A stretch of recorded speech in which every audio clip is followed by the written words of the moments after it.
You're listening to Small Business Sorted with Kay and Crystal. Yes. And we're very, very glad to have you with us. We're talking about the best way to plan your exit out of your business. Now, I know we talked about the reasons why you would exit, Yes, so we're not going to cover that again. Yep. But so that's on another podcast.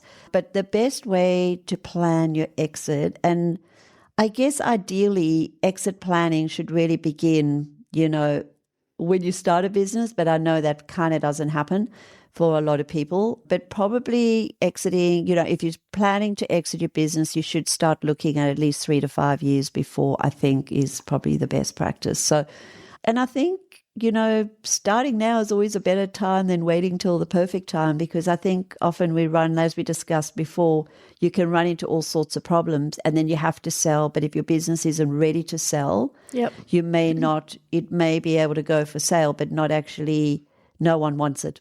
Right. You should always be prepared. You should always be prepared. So what do you think, Kay?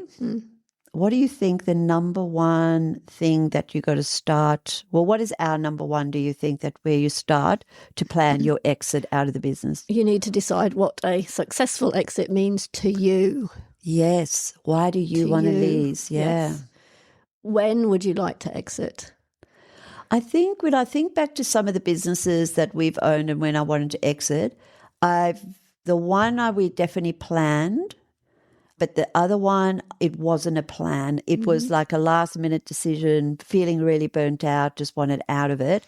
And so how do you – that was just like a very rushed exit out of it, you know. Yep. So I think sometimes just knowing whether you want to, have a complete exit or a partial exit. Or a gradual exit. Yeah. I had a gradual exit. You did, didn't you? From my bookkeeping business, for my what first one. What did that one. look like? It was too slow, really. Too slow? I had to have a gradual exit because I had a franchise agreement. Oh, yeah. So I had to give notice. I think it was more than 60 days in advance of actually finishing. So I had to plan the exit very well. Plus, I had to think about customers too. Yeah, you can't just cut them off. Yeah. Just like that. That's very true too, right? So I guess that's a really big question because it depends. Some buyers will want a partial exit from you. They may want you to stay 3 months or 6 months or a year, and then you sort of get your monies as you exit, as you sort of get half your money when you exit type of thing. And the conditions would be that you keep your clients or you help them keep their clients and keep the staff there because often staff will leave with the new owner or your clients may leave, right? Yep. So I guess that, understanding what it is, if you're in a rush to get out of that business and you don't, some people say, I've spoken to a few people that have had a long exit and they really didn't like the way the new owner was going to run the business. And often they want to do it their way or have a different take on the business. And that can be quite frustrating for you to hang around there and do that. I guess another one would be how much money you need from the business. Right.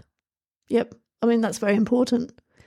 Yeah. Because you're not going to have any income, possibly not going to have certainly no income from the business going forward. Yeah. So you need to work out where your money is going to come from. Yeah. If not from the business, and how much you do need to live on each week. It's interesting. So how much money do you need from the business? Is it a personal, what you want out of the business, or is it what you would like the business to pay you back for all that hard work and stress and cash flow hassles and tenure? How Probably long I've been in there? A bit of both, I would think. Yeah. But the most important thing is how much do you need? Yeah. So, but if you need, say, $500,000, right, to pay back your debts and loans or whatever you want to do and give you some extra cash on the side, but your business profits and that have been quite low and all you really realistically could get was about $200,000, then that becomes a dilemma. Then what you need and what the business can sell for are two different prices. So that expectation, right? You probably need to be aware of what getting a valuation of your business first. Correct. When you start to think about selling, get some really good someone just to go through it with you and say, you know what, your business today, your business is only worth this. But if you implement this, this, and this, you could increase that by double. Yes. So I think sometimes what our expectations are and what the market will pay, it's a bit like house buying, isn't it? It's the same thing, isn't it? What's another? So whether you want an ongoing role after the transaction, we've talked about that. Whether you're protecting employees, customers, brand, or family legacy is a really important thing too. Yeah, well, with my bookkeeping business. It was your customers, It was the customers, wasn't it? It was the customers. I mean, I could have not given a hoot, but I did. And it was important for the franchise that those customers were well looked after. Well, I know with my clients, if I was to exit, they would be foremost in my mind as to who I would find to be able to take them on or would be able to help them or they would be happy to move to, you know? Yep. Because you build such a strong relationship with people that they trust you and it's hard for them to trust a stranger, isn't it? It's very hard for them to move on to somebody else, yes. And the other thing is protecting your employees who may have worked for you for years. Yeah. And you don't really want to just say to them, oh, I give you 4 weeks notice. Yeah. So that's why thinking in advance can also be very helpful. Yeah, I think so. It's just deciding what a successful exit means to you. Is it immediate? Is it, all of that sort of stuff. There's a few questions there, isn't there? And if you're a nice person like me and wants to be liked, you wouldn't want to exit the business and have people ringing you upset. And go, upset basically, because that could happen, and that would be very nasty. That wouldn't be nice. And depending where you're going to go, you've got your reputation at stake as well, haven't you? You've still got to look at those people, see them on the street, possibly socialise with them. Yeah. So it's important, and I think them to be happy. You don't want burning bridges anyway. No. I'm a big believer of that. We don't want to burn too many bridges. Tony Robbins describes an exit strategy as a plan for transitioning the business into its next stage of ownership, not simply abandoning it. Mm-hmm. I quite like that idea because if you transitioning your business, so that means there's a strategy around it for both yourself, your clients, your staff, stock, whatever that is. So it's like you're looking at, it's like, transitioning from primary school to high school, from high school to uni. Like there's a transition period, isn't there, that you get used to going through. I wonder how many business owners who sell or close down their businesses actually keep the other people in the loop, like employees. When do you tell your employees? When do you tell your customers? You don't. I've done both. Yeah. I've done both. I told my customers because I had to, but that was after the deal? There was no real deal. Well, after I told the franchise I was leaving, yes, I was out. So definitely after that. But that was, it's still hard. It's hard. It's hard. Employees, I had a few, didn't feel so bad about that. Yeah. Sort of part-time people. I remember with one of the businesses, we told the staff before we even had a buyer. Big mistake. Yeah. My God. A lot of them left and then there was this unhappiness. It changed the culture. They were upset. And then we ended up not being able to find a buyer anyway. So then we ended up staying. Okay. And then we kind of almost had to rebuild the whole team again. It was really lesson learned. And then with the other one, when I sold, I didn't tell them. And I said, we're having a big staff meeting on Monday. I want everybody there. And I told them with the new and then I got the new buyer to walk in about 5 minutes after I told them. That didn't go down well either. That really didn't go down well. One of the girls actually stood up and slammed the table really, really hard and stormed out of the room and went home and never came back. It's almost like being given notice, really, isn't it? Oh, my God. I forgot that I gave people too much warning before, and then this one I gave people no warning. So I think maybe the magic bullet is somewhere in the middle. But yeah, I was horrified at both the reactions. Yes. So I clearly didn't learn my lesson. How did you react? Not well. The first one I was really disappointed. I think this is my naivety, and I was probably only in my early 40s, maybe late 30s at the time. I actually thought everybody would be really happy for me to sell. Mm-hmm. I don't know why I thought the staff would be happy for me to sell. But maybe they didn't like you. Thought they didn't like you, but they actually did. I think that was just my reasoning at the time. I don't know what I was thinking at the time. And I clearly got poor advice because it wasn't like I woke up one morning and said we're selling. It's like we'd been thinking about it for a little while. But I think that the businesses in that area or for that style of business was selling really well and commanding really good pricing. And I think that's what sort of motivated me. But the other one was, again, I was horrified. And then we had to get HR in to help manage this girl. Oh, dear. The buyer who walked in clearly was... He'd be horrified as well, wouldn't he? What the hell happened? Yeah. And they were surprised and I was surprised. And so the whole thing didn't go down. So the transition over was a little mucky, and most of the other girls were okay, but a lot of them weren't. So, All right, number 2. What is our number 2? That you need to work out if you're ready to exit the business as far as... If you stop on a personal basis? Yeah, if you stop work, what are you going to do tomorrow? On a personal basis. That's a really big question. How are you going to occupy your time? Yeah. Do you have other interests? I don't know if... I know a lot of people when they retire from work often have major issues.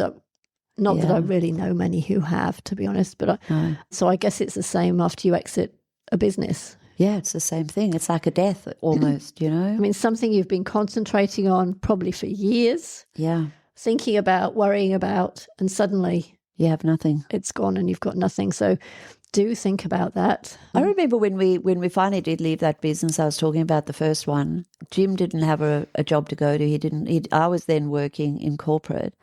And I said to Jim, you could do anything, anything you want. And then that freedom of decision of doing anything almost paralyzes you, because then what do I do? Yep. What do I like? What do I want? Never thought about it before. So that's really clever. Think about it before, because and also your purpose of your business. I know for a lot of us, it gives us our significance. It gives you a purpose in life. Yep. It gives you the friendships. It gives you the meaning of who you are. And sometimes we associate quite a lot of that with that. And then so if you're suddenly out of a business, then who am I? What am I? Right. Yep. I think that's important. How do you do, what will you do with your time? Yep. Which is a good one. Do you have any hobbies? Yeah. I don't have any real hobbies. No, I have studying. My work is my hobby. Yeah. My work. So that's an issue. Yeah. Well, it's not an issue. It's only an issue if you want it to be. But I think if that is your hobby, and I think I was listening to a show on the ABC where they were talking to people working much later in life or holding on to their businesses, and nearly all of them spoke about significance, something to do, something they loved. Why would I give up something that I really love doing? Yep. And I think if you love what you're doing, who says that you have to give it up? I feel like sometimes society says, when you get to a certain age, that's it, folks, you got to retire, Yep. But do you have to? I don't know that you do. So that's a loaded question. Yeah. And I think it keeps your brain, like for me, my brain is my worst enemy. If my brain's not busy working on something or reviewing something or having fun with something, it's my worst enemy. Then I drive myself crazy.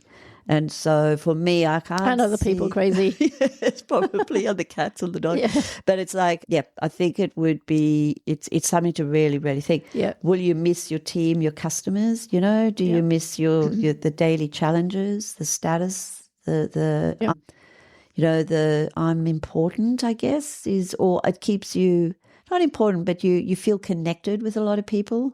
Yep. I know that if I have too much time, I don't know what to do. Sounds ridiculous, doesn't it? Yeah. If I'm really busy, happy. I've got lots of things I want to do and I'm really happy. But if I've suddenly got a morning free, I don't know what to do. It's really silly. Well, it's not silly, really. I think you've been an action person your whole life, doing things your whole life. And then when you start to slow down, you're supposed to slow down, You go, well, I don't know if I enjoy this. I guess it's a new habit or a new thing you got to learn. But I also feel that the saying in psychology is when time feels like it's going really fast, you go, oh my God, can you believe we're halfway through July already, or August? And then, but if you're in a not so good space, go slow. Yeah, one day can feel like 12 months, So they say when life is feeling full and your resilience is good and everything's working well, life goes really fast. And for people where life isn't going well, life feels really slow. Yep.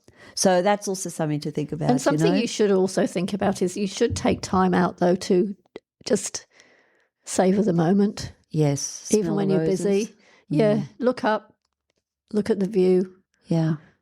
Just think about life. I remember I did that for a client once. He was so caught up in his business and he really was struggling for balance. And I said, when last did you just look around you? And that was when I was at the marina. Mm-hmm. Yep. And I took him outside and I said, what do you see? Yeah. And he couldn't see anything. Do you know that? He couldn't see the water, the boats, the serenity, nothing. He couldn't see any of that.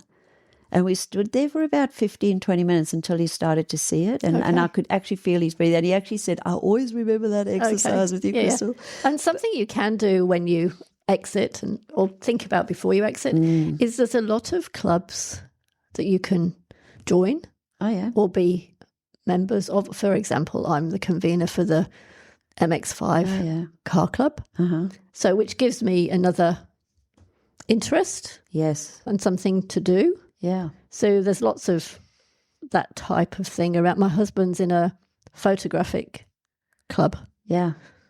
Although that can sometimes conflict. Yes. Beware before you join any or take on any of those tasks. Too busy on that. But it's worth thinking about. Right. Next. Okay, so working out your financial freedom number. Now, I know we were talking about this earlier. You've got to calculate what you need after you exit. So depending what you're going to do, are you going to go to another business or are you going to retire or are you going to have like a year off? How much money do you really need or how much money do you personally have that will assist you in that decision? Yep. So you've got to work out your financial freedom number. Mm-hmm. And so maybe that's also part of the exit plan. Like when I have $2 million, then I can exit. Or if I have $500,000, I can exit.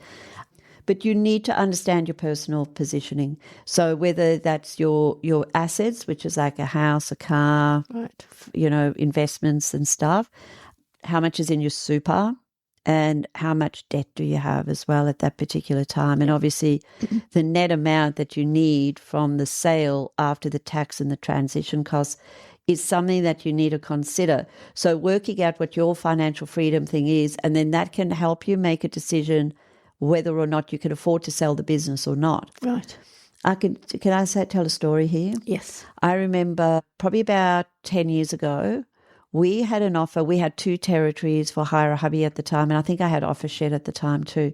And we had Narrabeen and Mona Vale at that time. And this guy came along and offered to buy both of them. And at that time, I think we had 2 investment properties and we had a small mortgage on our place. And we did our numbers. And I said to Jim, you know what?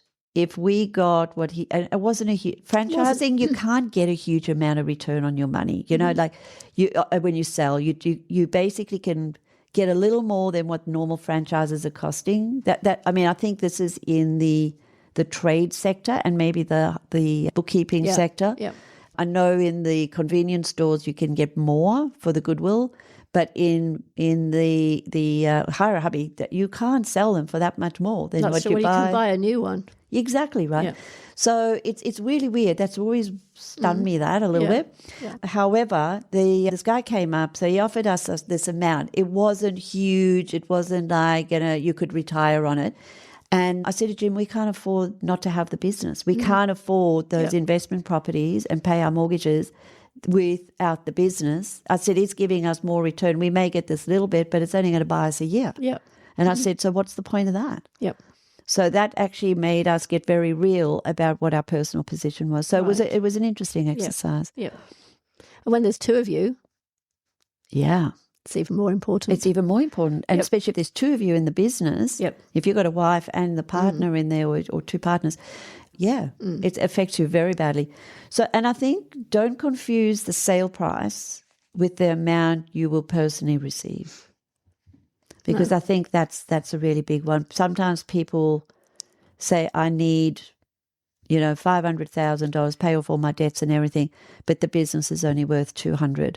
Then how the hell that's not going to meet, right? No. So your personal expectations shouldn't be born on the buyer of your business. No. It's a different thing, right? Right. You might owe, the business may have debts that you have to repay. Yeah. Yep.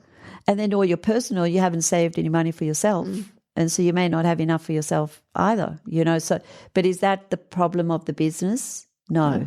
So it's like you've really got to get very clear on that. Yeah, I'm sure some people have, when they get offered an amount of money, probably kind of go, whoa.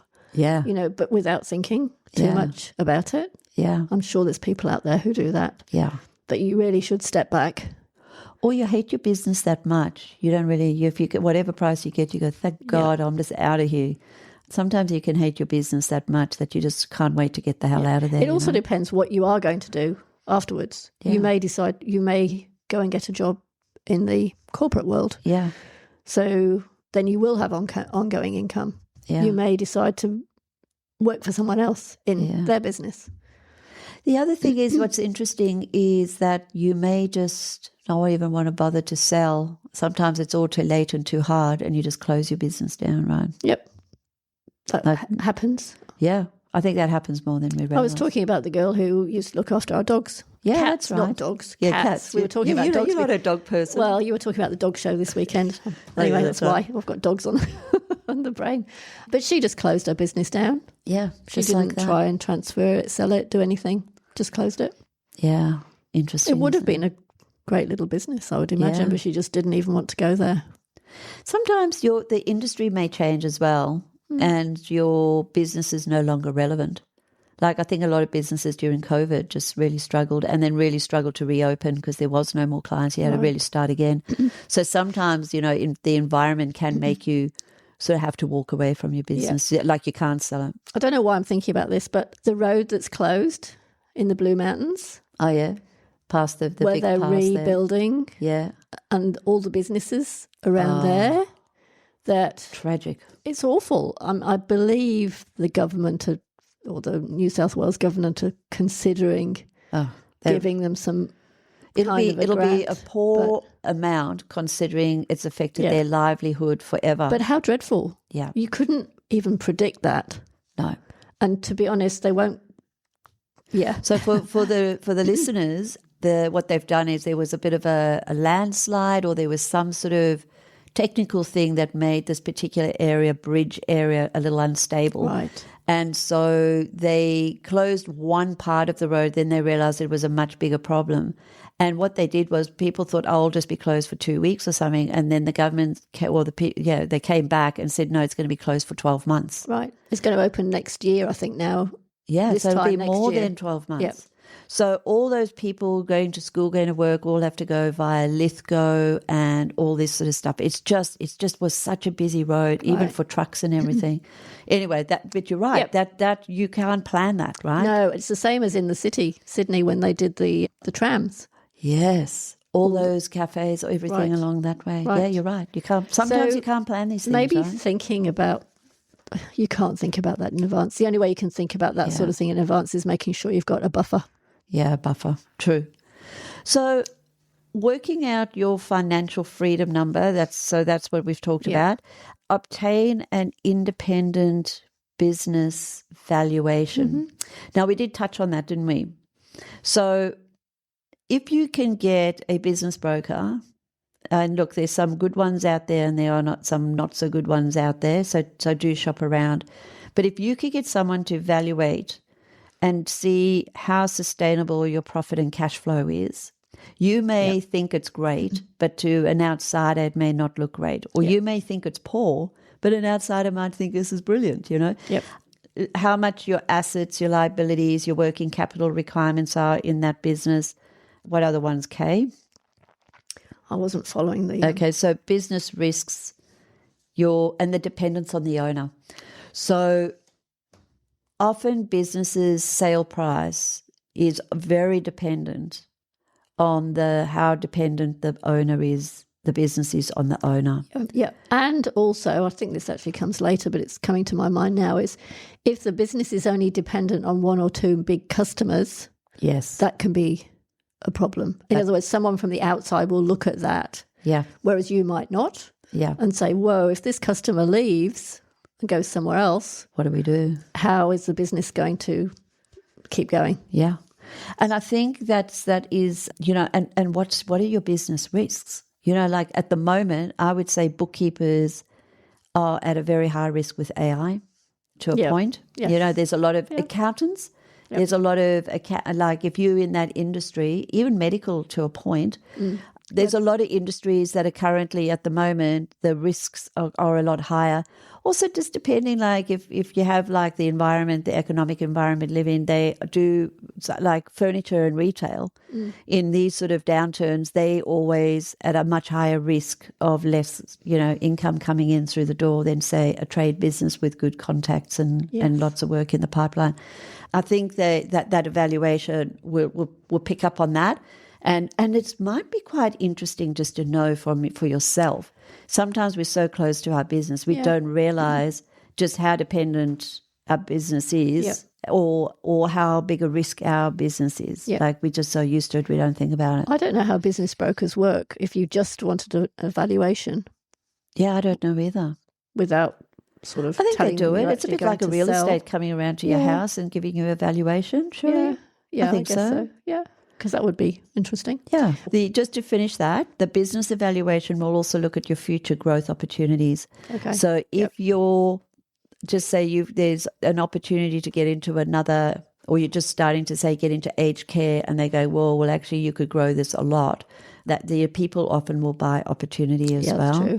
So the owner's emotional value is really the same as the market value. So that's just another reality check at the same time under that topic. You often think your business is worth more. Yeah. I don't know if you'd often think your like business I always think is my worth... house is worth more. Yeah. I've got no idea what a house is worth, to be honest. No clue. But do people sometimes think the businesses are worth less? I think so. Yeah, I think so too. I think so. I think it works both ways. Especially if they hadn't thought about those future opportunities, which a business broker or someone else might look at. Yeah, and highlight, right? Yep. And think about that yourself. It might change your mind. Yeah. About whether you stay or go. Yeah. Our fifth idea of how to plan your exit, right, and is build a business that can work without you. Now, we hear this mantra over and over again, right? Yes. In a business, even if you're not planning to sell, which, I mean, everybody has to have a plan to exit their business, whether you like it or not, because at some point you can't you know, you're going to die, basically, and you can't take your business with you. Yep. So, or you're gonna need to retire at some point, or, you know, life happens, right? So I feel like that exit plan kind of has to be sitting there somewhere. It's a bit naive to think that'll never happen. But to build a business that works without you is one of those things that is one of the strongest themes that is shared everywhere, you know, from any coaching company or any books you read on business and everything. It's like they say you have a job and not a business if the business can't do one day without you. They reckon the I like that. Yeah. I've not heard that before. Yeah. Say it again. You own a job. Yeah. Unless if your business can't actually survive without you for say it could be like 1 week. So it's a job, not a business. It's You're not a business owner. Correct. You're an employee. You're an employee. We've got a podcast on that. We do. A show on that. Yeah. Yep. What is that again? Stop thinking like an employee. No. Employee, yeah. Stop thinking like an employee. Yep. Think like a business owner. Yep. So how do you change? So, I mean, how do you build a business that can work without you? They reckon that the biggest trial, well, one of the trials that you could do is book a holiday for 2 weeks and then Panic. and see what happens to the business. Now, obviously, if you're just a solo person, that's not going to work, right?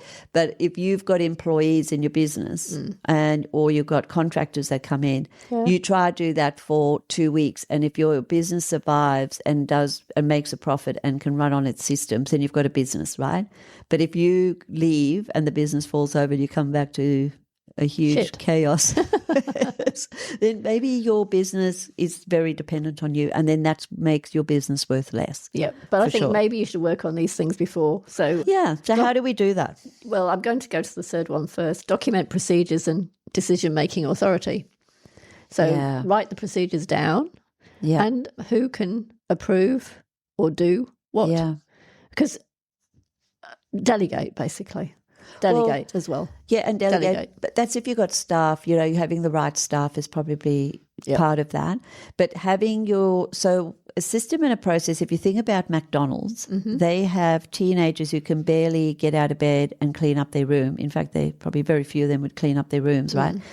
Running a McDonald's business, right? And the only reason why they can do that is because their systems, if you're the washer-upper, you're the washer-upper. This is how you do it, and you do this part well. Yep. If you own the burgers, this is how you make a burger. This is how you do it. And they systemize everything so that they don't have to think. They just learn that and just repeat and rinse, repeat. Right? Yep. So that you don't have to do that to that nth of a degree because they're having 15, 16-year-old working in their business, so they need to have that. But it's a business model. We need to have some sort of, what do you do with the emails when they come in? What do you do with the leads that come in, and create those systems and processes for your business. So if you're a one-man band, how do you deal with that? Your business is probably not worth selling. I don't know. It's a one-man band. You're almost like you have a job or you're a subcontractor. So you can't take that 2-week holiday? Not really. Oh dear. Or you could shut it down and plan for that. Yeah. And then come back. Which I think you can do I'm thinking of a client of mine who's got it's a good point. It depends on the business, doesn't it? Yeah, it does. Because if you have, say it's a doctor when you're on your own, you can actually not have any appointments for that week or 2 weeks. Yeah. That's not going to cause any major issue. No. And as well with doctors these days, they're often in a place where there's other doctors, so could step in. If people can step in. So maybe you should look at if people you are will a wait for them band. too, right? So I feel like I do. Yeah, well, maybe specialists, or maybe if you're if you've got a job where people will wait for you. Yep. You kind of have something to sell. Yep. So it's not a case of your business falling over. Like you could still have a receptionist and PAs and stuff running it, but it's like just no transactions will be going through. Which also then in. That's right. You've got to be making a lot of profit for you to be able to have that 2 weeks off or 4 weeks off or 6 weeks off or whatever you want. Yeah. I was thinking I went to the podiatrist yesterday. Oh yeah. Nice. He could have a week off, 2 weeks off, because he could just not accept appointments in those 2 weeks. Yeah. I told him about our podcast, by the way. Did you? Oh, nice. And he remembered the name. Oh. He recited it back to me at the end. So maybe he'll listen. And we're talking about how to plan your exit out of your business well. Yeah. And we're on our fifth point, really. They're also part of that, Kay, was appointing and developing capable people in your business. Yeah. So if you realize that you've got the high risk of your business is the dependence on you, you could start to get someone who could maybe visit clients, do quotes or estimates or proposals for you. Or you may have someone who goes out and does the sales, so it's not always reliant on you. Mm-hmm. Maybe someone who can do all the admin side of stuff for you so that you're not that dependent on it. Yeah. I don't know. There's like you could start to develop and have a look at what you need in your business to really help you. Yep. And then test whether the team can operate while you're away, like go away, Yep. And another thing, there's this author called Keith Cunningham, and he says it plainly from a buyer's perspective. If the company or the business depends completely on the owner, the purchaser is buying a job rather than a business. So there's that saying again. Yep. So this is from the other way. So if someone's buying your business and the business completely depends on you, they're actually buying themselves a good job potentially, And then, which might be okay, but you're not going to get the returns on it. often the new person won't do the job the same as the current Yeah, owner, which is the risk. that is the risk. I mean, we know, excuse me. Got a frog in your throat. Yeah. We know people who have sold their businesses to other people, Yeah, and the other owner has not fulfilled, I guess, the customer's expectations. yeah, And that's caused huge issues. huge issues. But that See, is, and for you to be sitting on the sideline watching that must be terribly. very sad. Sad. I mean, Sad. like you've got these things like Steve Jobs. Didn't he end up going back into Apple because it wasn't doing that well, Not and then he sure. resurrected it again? Did I'm he? pretty sure he Okay. did. All right. I do think sometimes you could sell your business and they do such a bad job that you could buy your business back at a fraction of the price and then start it again. Whether you have the energy for that, I don't know, but The it problem has happened. is the people who bought it usually complain and think it's not their fault that the Yeah, that's business true. has gone down. They misunderstood what they were buying, maybe. Yeah. Well, just that they didn't fulfill Yeah. the expectations of the customers. Yeah. Therefore, they go Had a elsewhere. different attitude towards it. Therefore, the revenue isn't what was expected. Drops. And then it isn't what's in the contract. Yeah. So Interesting. you end up isn't it? with the lawyers involved. Yeah. So how do you do that? So how do you improve the business value? So what would be some of the drivers, do you think, that could improve your value? Improve your profits. Oh yeah, improve your profits Yep. for sure. Grow the business. Yep. Make sure you're not dependent on one customer or even one supplier. Oh, that's a biggie, isn't it? Suppliers the same as customers, really. Yeah. If you're dependent on one supplier for your product, Yeah. that's a huge risk. So diversify if you can. Do you know at the moment there's a problem? There's going to be a shortage of phones, mobile phones coming in, and Oh, dear. computers because of the Is it the war in? uranium, I think it is. Okay. And some of that comes out of one of those countries, right? That no one's got access to now. And also the big data centers that are going up everywhere Yes. are taking a lot of that as well. Okay, I heard about So that. they yeah. said the prices of, and JB Hi-Fi are complaining that the prices of them having to buy a lot of this stuff is now making it unaffordable for people in this environment to buy a phone and a computer. Oh dear. Which then is going to affect their business. So that again is another thing that can happen in a business, right?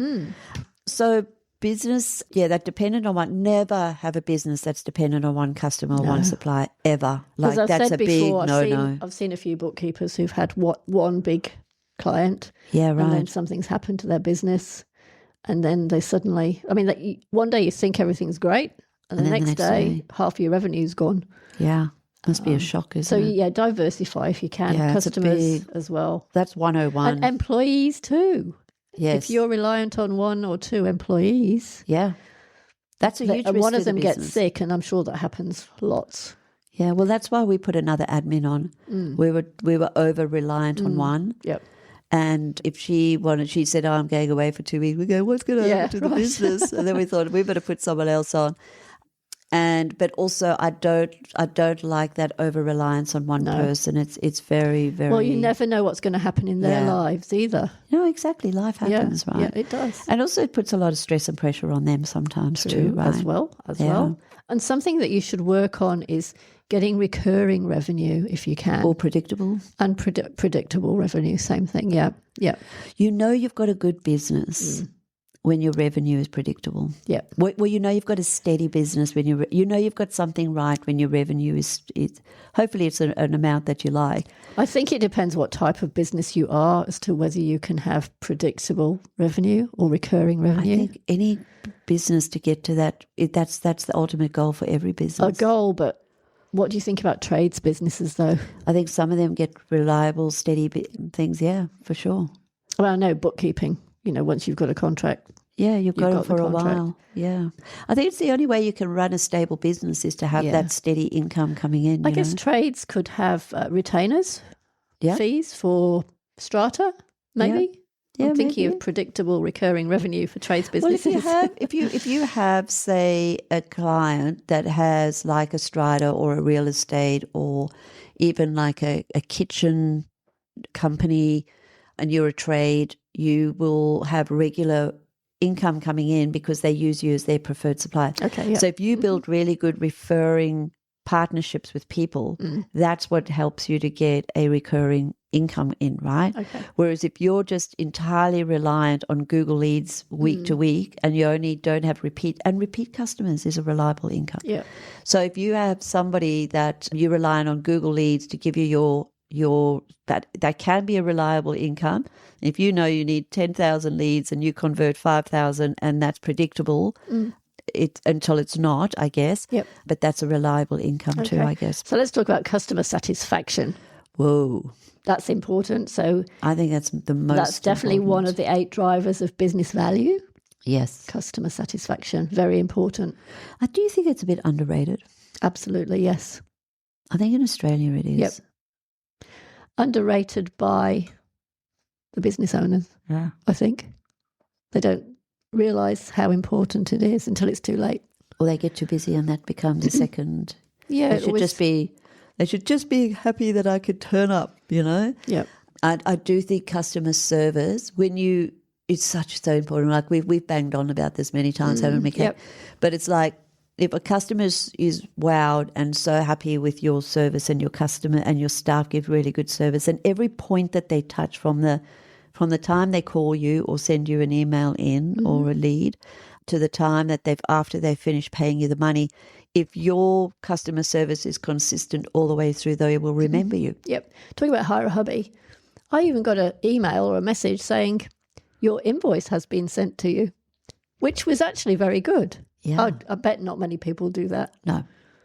Go look in your inbox. There's an invoice. Obviously, there's an ulterior motive.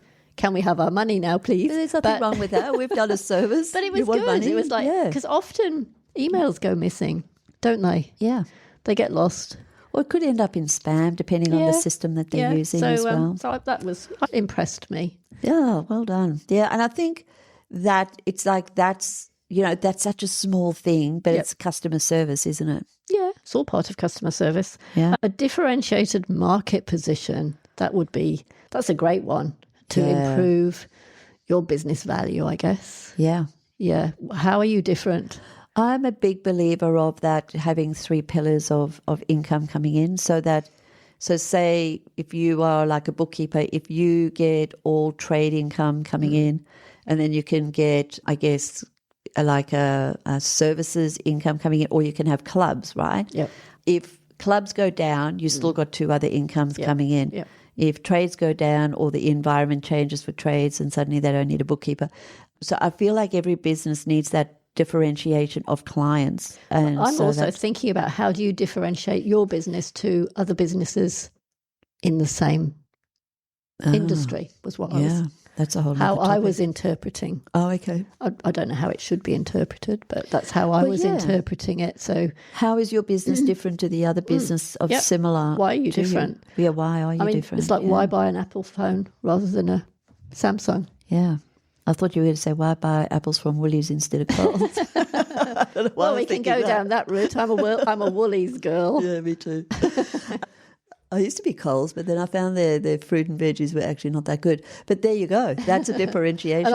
Or their advertising makes you think that they have fresher or whatever it is, that there could be or they some have of that. Like Woolies have, I don't have kids or grandkids, but don't they give out little... Yes. What are they called? Those little things they're giving out now? Meme? Oh, those ushies. Ushies. But, I know people collect them. They go 10 ushies. No, I'm okay, thanks. But they're differentiating their brand, aren't they? Yeah, very much so. In a way. Yeah. Yeah. Very much so. Yeah.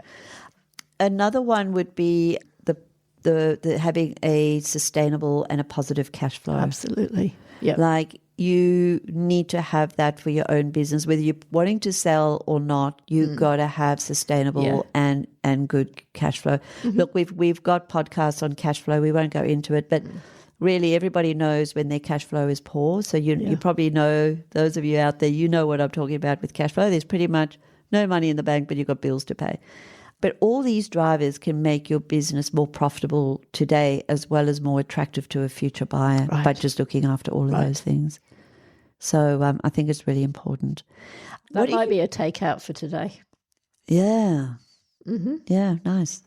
What about cleaning up the business before going to the market? So how would you clean up your business before you go to the selling market? This is the one I wanted to jump to at the beginning. Yeah, it came straight into my mind first. The important one. Yeah, accurate and current financial records. Oh. I mean, if you don't have figures, records to give to people, how do they know? Well, you can't sell it. Well, no, you can't. No. You can't sell it. I don't even think a business broker would take you on. No, they wouldn't. Do you know? I know in Hire a Hubby, some of the franchisees who want to sell and get out due to their body worn out or whatever their reasons are, but some of them haven't got accurate record. They haven't kept a proper P&L for ages. I don't even know how they do their BAS and their end of year. I suppose their accountants work it out, but they cannot sell it. No. No one's going to buy something that you can't prove, right? No. Or you could sell it for a very, very reduced low price because you don't have it. So then that's not to your advantage, is it? No. And then the subject that I don't like, that you always talk about. Oh, yeah. Cashies. Yes. Make sure all of your revenue is included in your financial statements. So and you expenses. you don't want to, you want to show every sale and every bit of payment that's come in because that's all going to come and show. And people who buy your businesses are financially quite savvy, or their accountants will be, they will pick up all that. So don't sort of have these huge ad backs. What's an ad back? Well, stuff that's not in your financial records that you need to include, or you should have included, but you haven't. Yeah. Like? I mean, things like money that you've received in cash. Yeah. Materials. Expenses you've paid. Yeah. Materials, but you've also paid cash. So, yeah, exactly. So there's a whole lot of that. Yeah. Also, something that I see a lot of. Talking about ad backs, something else a lot of people do, some people do, pay their own rent out of the business account, or the business include it as a business expense when they shouldn't. That's an ad back. So, I mean, you'd have to, somebody would look at the figures and go, well, why are expenses so high? It's like, oh. Yeah. So a broker would immediately pull those out. Yeah. And say no. Do you know, a person who's really good at business, right, could probably look at the sales, the cost of sales. I know when we used to buy service stations and that with my dad, we would all we needed was the sales figures and how much profit they were making on the fuel. And we could work everything back. We just needed the volume. Yeah. And we could work everything back from that because we knew what the expenses would be. We knew what the rent could be, the electricity, everything. Yep. And we knew whether we could make that work or not. We didn't really care because those P&Ls were so dodgy and so, like, I don't know, you couldn't really tell what was right or wrong, especially everything below the line. Yep. The other thing is when you're cleaning up, that documented systems and standard you need to have that in place, right? Or if you do have some, but they're not right, clean that up and fix that up, right? Yep. Yep. Oh. Signed employment and contractor agreements. That's what I was going to say a minute ago. I can't tell you how many customers I go into that don't have that. No, yes, I can. They put people on, they're really busy. They just get people put on, I can't be, I don't even know how to get a contract. It's like all too hard. And they end up, the employees don't have a proper contract. It's just such a high risk. But a person who's buying the business is going to want that, right? Right, yeah, absolutely. They're going to want to see that. Yep. Your current customer and supplier contracts. Sometimes you have a supplier contract. If you don't, you should. Yeah. Because that guarantees you a certain cost price perhaps. Right. Customers, if you have one or two big clients, you need them to give you notice before they leave or whatever. I don't know. But you'll contract with them. Well, if you're a bookkeeper, you would have contracts with all your clients. Yeah. Or an accountant in most cases. Well, we've been through this before. Should also have contracts with their clients. Yeah, I don't think that all of them do. You probably have contracts with your clients, Crystal, as a business coach. Yes, I do. Yeah. I guess it just, I mean, I do. And that's true. I do. Yep. I hope you do. I do. I do. Oh, this is interesting. Proper ownership of trademarks, websites, and intellectual this is property. so important. I wouldn't have thought about that off the top of my head. Yeah. I had to get what I have seen this has happened on the Northern Beaches where there's been a company, and I won't say who they are because they probably will listen, but they registered this business name that they really liked. Mm-hmm. There was already 2 other businesses registered with a similar name, or not registered. They called their businesses those names, never registered that business name or the email domain. Mm. And when it came to and they were bigger, more established businesses for over years, this younger company, right, was advertising and everything, and they say, well, you're taking away all our customers and everything, and, like a cease and desist.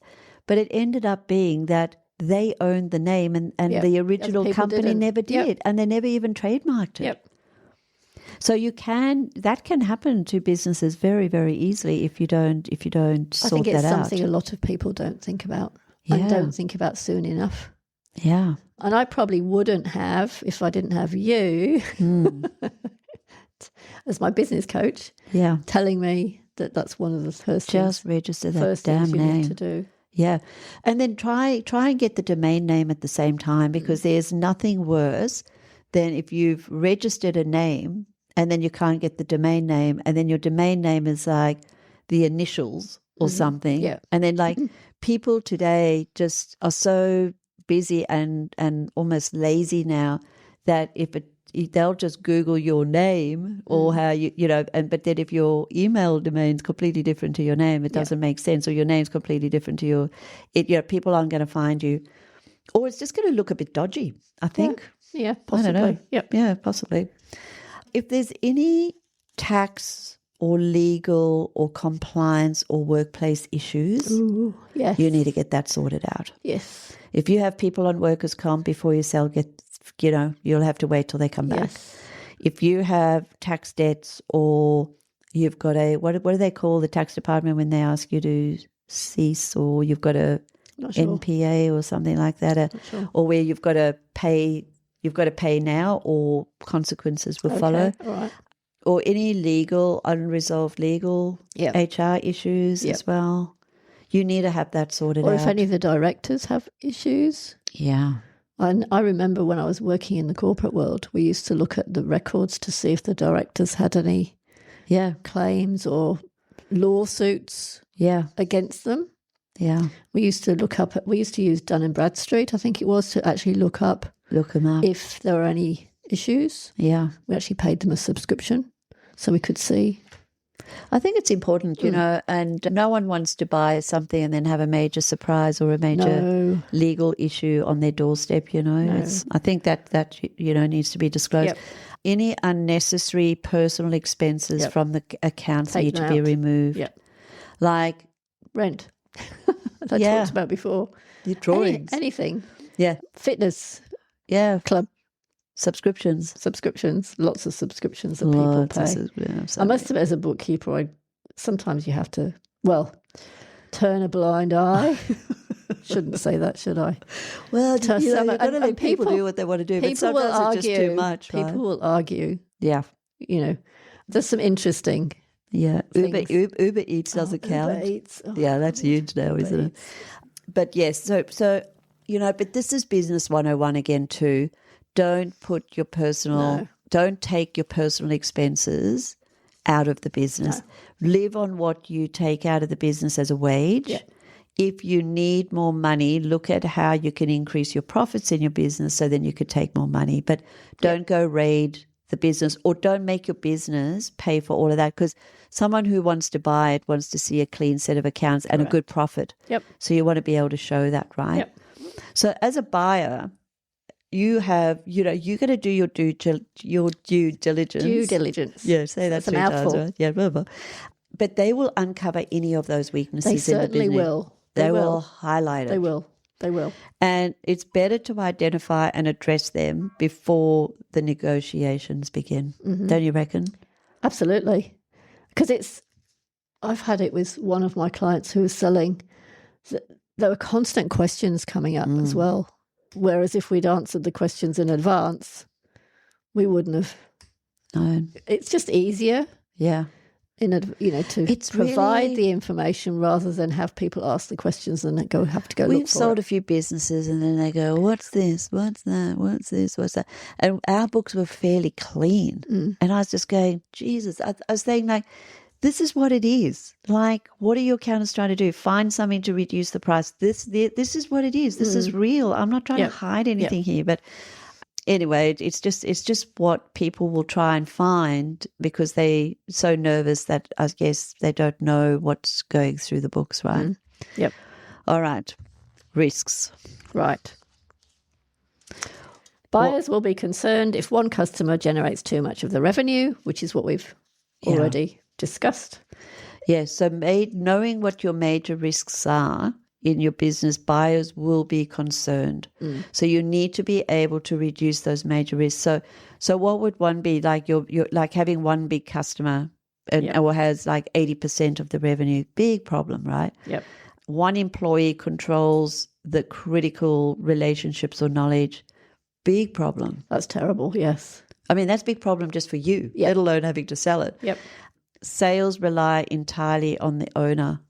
So if you are the income generator only and you've got no other repeat business, then that's a problem. That's a problem for your own business, not just even to sell, right? Yeah. Don't you think? Yes. What's another one, Kay? If revenue is unpredictable or project-based. Yeah.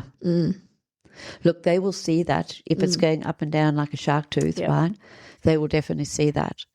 And suppliers can easily withdraw their support as well, right? So that's something we've talked about already. And then the business has unresolved legal. We've talked about that as well. Yeah. So I guess that due diligence and everything can really, people really need to have that discipline in the reliable numbers, sustainable future cash, identify hidden risks that are, before completing a transaction or to sell. So you need to know all of that so you can actually put it up front and say to them, you know what, we know we've only got one big customer, but we've got a 30-year agreement with them. They've known my great-grandparents, and all of this. Be transparent. Yeah. Be transparent. Because there's probably a good story behind all of that too, right? Probably. Yeah. Okay. Now, you need to also look at how do you choose the most appropriate exit option. Right. So who do you want to sell to? Do you want to sell to an external buyer? Yeah, that's important to know. Do you want to sell to a competitor? That's an interesting one. Yeah. Which you may well do. Yeah. The competitor may be the best person to sell to. Yeah. They certainly know the business. Yeah. You may want to say if you're in a franchise, another franchisee might want to buy it. Well, I sold my clients to other franchisees. Yeah. I mean, where I could. Yeah. Sometimes customers didn't want, they had other ideas of people they wanted to use as a bookkeeper. Yeah. Other contacts that they maybe had, but then I could do nothing about that. No. No. You may want to sell to management or employees as well. Yeah. So I've known businesses that, well, actually, Ed, our friend Ed. Yes. He worked for this guy. He did his apprenticeship through him. He worked for him for quite a few years after. And when that owner of that business was retiring, he sold it to Ed. Okay. And Ed kind of did a deal with him where he would get like 20% of the invoice because he had those customers forever. He had a lot of commercial customers. And Ed did really well out of that little transaction. He wasn't thinking of ever being a business owner. Okay. But his boss and him got on really well, and it was really a already running business. So all he had to do was just keep doing that. Yep. And the owner stayed for about a year or two. So it was actually that worked out really well, to be honest. You might want to transfer part of all the business to a family member. Yeah, Son, the legacy daughter, thing. Granddaughter. Yeah. Sometimes it doesn't. The kids don't want it, but the grandkids might. Yeah.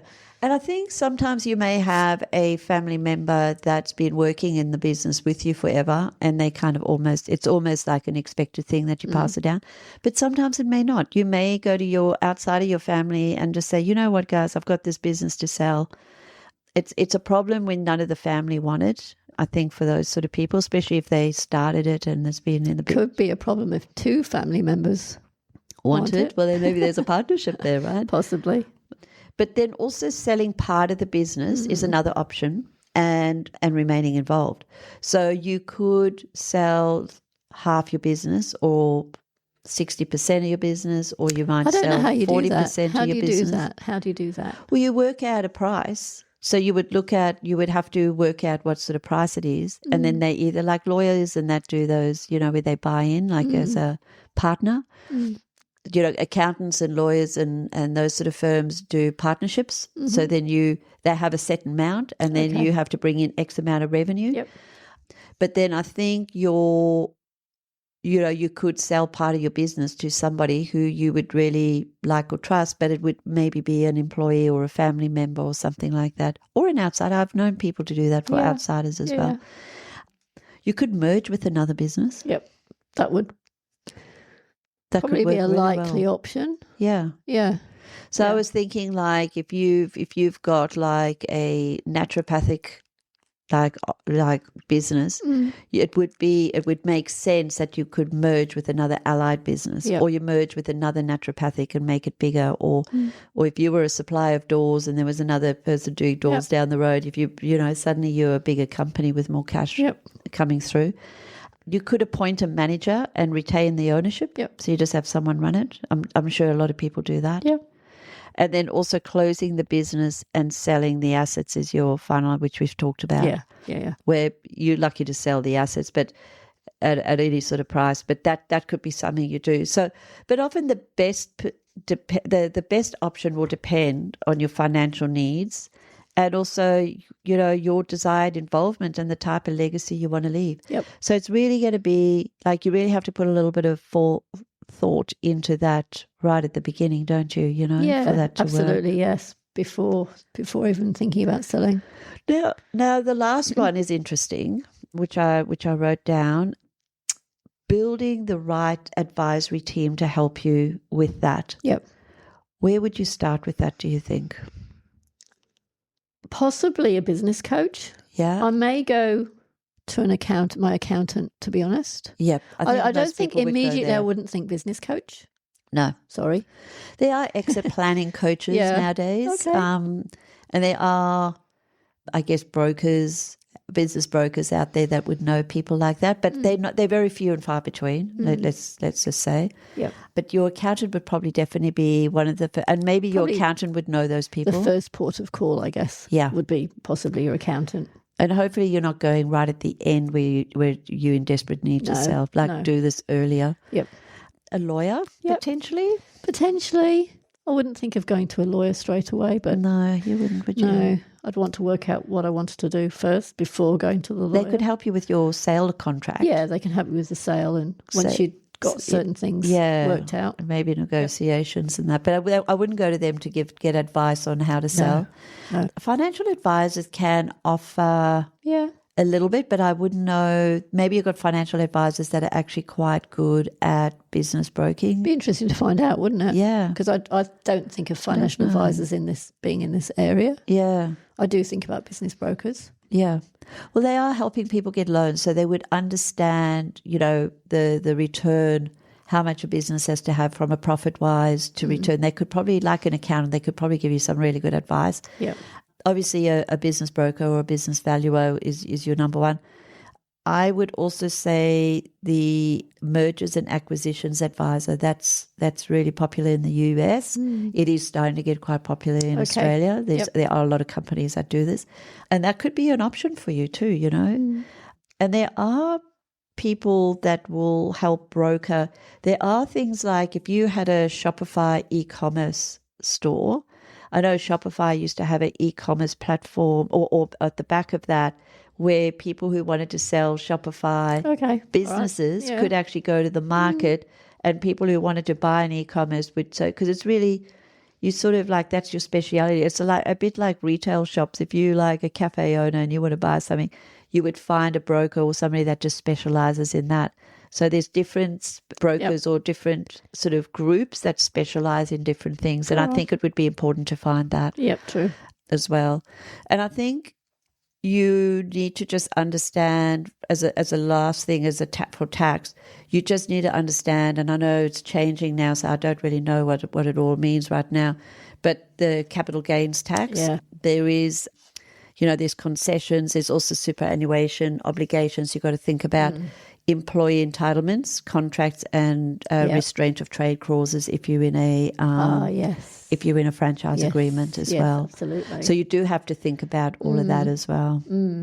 So it's tricky, like I've often thought if I was to sell the alternative board, who and what, because it is part of that franchise, and then business growth coach sort of sits on its own. But it's like you've got coming to the end of your contract, then you've got to start to think about, okay, I've got to start to plan whether I'm going to sell, hand it back or whatever it is as well. So that's just something to think about as well. And that's all part of your due diligence that you have to do, right? Yes. Which is really, really important. Just as a final takeaway, Kay, that planning, so if you do decide to sell and everything, I guess, that planning the handover of your business. Right. Yep. How did you plan that? Well, because it was a franchise, I looked at all my clients. Yeah. And I worked out who I was going to sell. Well, I had to sell all of them. Yeah.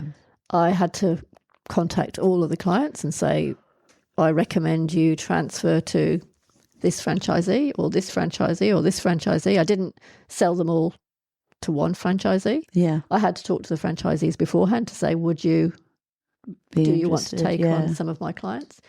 And then I worked with both of them to transition the bookkeeping from myself to the other franchisees. And I wrote a contract to say who had to pay what, and when and how. And so I did plan it. Yeah. I think with the servos, when we planned it, it was basically you had one day. They would come in, they would do a stock take, you'd have your agreed price, they'd pay you on the day that you would have they would do a stock take on the fuel and the shop stock. Stock take's an interesting point, isn't it? Yeah, so you've got, if you carry stock, you've got to do the stock take. Yep. And then they basically, at that time of the stock take, the final amount, that amount had to be put in the bank within that hour. And then you would check your bank account, you'd shake hands, and off you'd go. Right, that was it. It was gone. Like you had to have your office cleared out, everything cleared out that before that changeover day. Yep. Which worked out really well. When I sold Office Shed, it was a 3-month handover, and so she wanted 6 months, and I said no. I didn't want to have it going on for too long. 3 months was probably my limit. She was in my office for 3 months, and then she found another place to go to after that. And took all the staff with her at that time, but she had that 3 months. And then the girls and me and her all worked together to try and do a smooth handover. Yep. And that's how we did it. And then with the Hire a Hubby sales, there was only a 3-week handover. Okay. So we would hold their hand for 3 weeks and help them because they already had done the training through Hire a Hubby, I guess. And then there was a 3-week handover, and then that was it. And then basically they had the keys to the castle and we left. And the money would have to be changed over on that day. I personally, I know there's different ways to sell. And we'll get a broker in to talk about this in a future podcast. But there's ways of financing a exit which we haven't spoken about. Okay, That's a whole complex thing that you do just in your own. For us in this podcast, we just sort of talking more around, the how to exit your business the right way and how to plan your business to sell, which is what we're doing here. It's just really about the planning. How to finance an exit, that's a whole topic. We will cover that, and we are actually getting a broker in next month, so a business broker. So we'll definitely ask him that. I think that'll be a really, really good one. What would be your takeaway, Kay? I think build the business today as though a buyer may inspect it tomorrow. Oh, even if you do not intend to sell it for several years. Yeah. A business that produces reliable profit, has strong systems, maintains accurate financials, and operates without the owner provides 3 valuable choices. And what are those, Crystal? Well, I would imagine that one would be that you keep it and enjoy it. Mm-hmm. Yep. You could pass it successfully to the next generation, I guess, if they are interested, or sell it, from a position of strength. I think you can't you can't sell a business half. No. You're either all into the sale or you're all out. And then another thing we'll ask the broker is the length of time it can take to sell a business too. Yes. I know my poor brother has been working on this for over 3 years. He's got a buyer, but it's taken 3 years to get the signature done because of all the due diligence. I mean, it's a fairly sizable business, but that's a long time. That's too long. It's wrecked That's way too long. It's absolutely wrecked them, I reckon. Yeah. I think it's just been very stressful. Then remember one of my clients, but also one of your clients, tried to sell her business as well. Yes. And unfortunately, the buyer also took too long to make a decision, and she had to run her stock down because she was... And so it almost ended up ruining her sale of her business. Correct, because she couldn't run her business properly because they wouldn't commit to any more stock. No. And so they were buying it and then they weren't buying it and then they were buying it and they weren't buying it. So there can be real issues in the way the whole transaction happens once you do find a particular buyer and how do you manage that. And I think the broker will take it from that aspect of what happens when you actually have a buyer, what's the best way to negotiate the deals. Yes. And how do they calculate it as well? Because as far as I know, sometimes these prices, it can be 1 times, it can be 1.5 times revenue or 1.5 times gross profit, 1.5 times net profit. I don't know. There's different ways to calculate it, and I never get a clear answer on this. So I don't think there is a right way or a wrong way, but it's just, whatever the market will bear to pay. Yeah. But really interesting topic, and I'm sure hopefully people get a little bit out Hopefully of we've it. helped a few people that work would out be nice. just to think about it. Yeah. Yep. And thank you so much for joining us, and we look forward to spending some time with you next time.